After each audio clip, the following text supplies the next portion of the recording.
Hello again, everyone. Edwin Learnard back once again.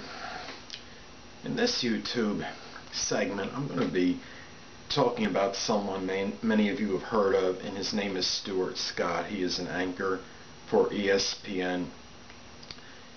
He joined ESPN in 1993. He's ESPN2, I should say, actually, as the host of Sports Night.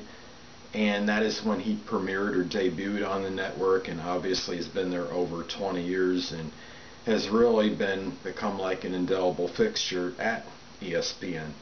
And he has been in some movies, some television shows, and like all of us, whether we're just regular Joes living an average, mundane existence, or even like other famous people, Stuart Scott is obviously facing some adversity right now.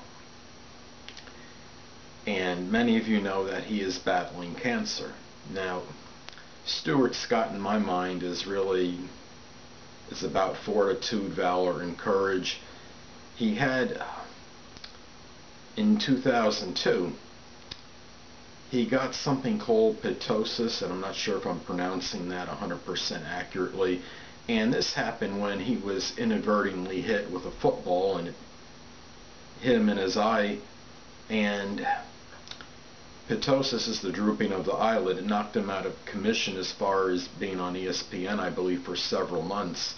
And he has a drooping of the eyelid because of that injury. And hey, he persevered even through that. He made, I felt, was a very good speech. It was at the ESPYs. He had won some kind of perseverance award, Jimmy V Perseverance Award or something similar to it. And I believe perseverance, I look at that as synonymous with Stuart Scott.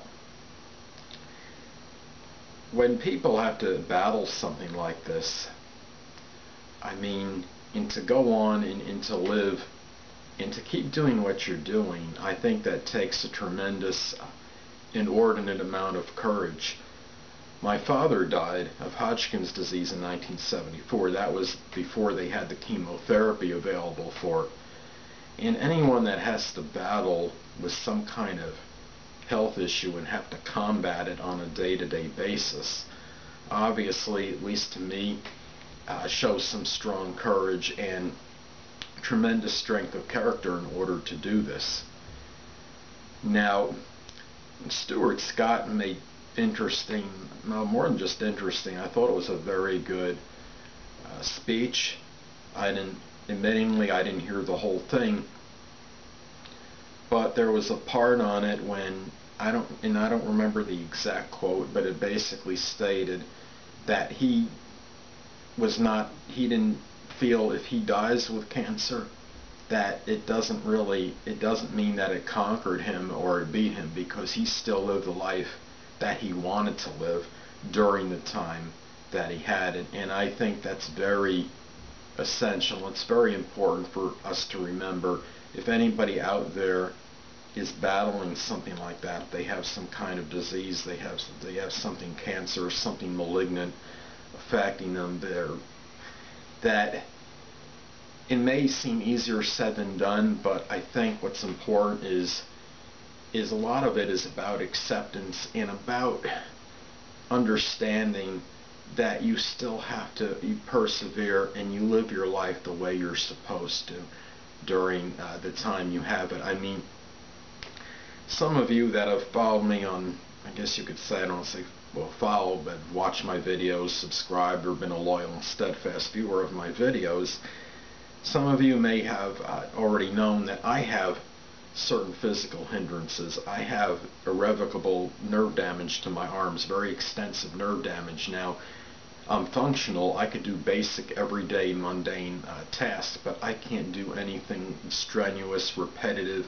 I can't engage in any vigorous sports or exercise, so I can understand what it's like having to deal with something that is somewhat, I mean, in my case, it's a little more of a hindrance, I would say, even as opposed to, Stuart Scott has this thing that he has to deal with that he knows he has. Now, I don't know, I'm not sure if he has any physical restrictions or limitations because of it, but I can relate in the sense that when you have something that's debilitating, I mean that can be in the back of your mind for some time, and you'd almost have to be inhuman never to think about it at all. And the fact every day of my life, the fact that I can't work out, that I can't engage in vigorous exercise, it is a constant reminder of the things that I have to have my life revolve basically around my physical limitations, and it's not easy. I can't really even walk consistently more than half a mile at a time because I have spastic activity that takes place kind of like in my ankle area. So somebody battling something like this, though, this magnitude, something that could be it's perilous or can be potentially fatal, obviously that could even take its toll more. I mean, I might have something that is of a physical hindrance, but at the same time I'm not in a situation where I may potentially die because of it. So I think I'm going to close with is that Stuart Scott may not be in a boxing ring. He may not be a boxer. He may not be a mixed martial artist. He might not literally be doing any combat or on the field in terms of any sports competition or conquering opponents. But in my mind, he's conquering cancer right now, and I feel that he's an inspiration to everybody out there based on what he's about, his character, and how he's handling his problem right now. And he's not going to let it get to a point, I don't think, where he becomes very overly despondent or depressed. Sure, he'll think about it periodically. We all would if we had something like that. We'd have, like I said before, we have to be inhuman and oblivious not to.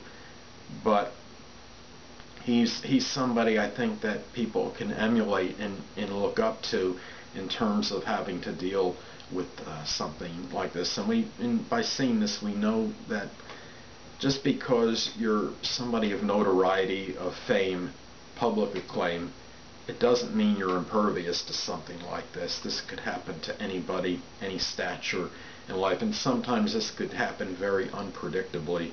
So it's important to live, I really believe, every day of your life like it is the last, and cherish every moment and appreciate the positive things in your life that you have right now.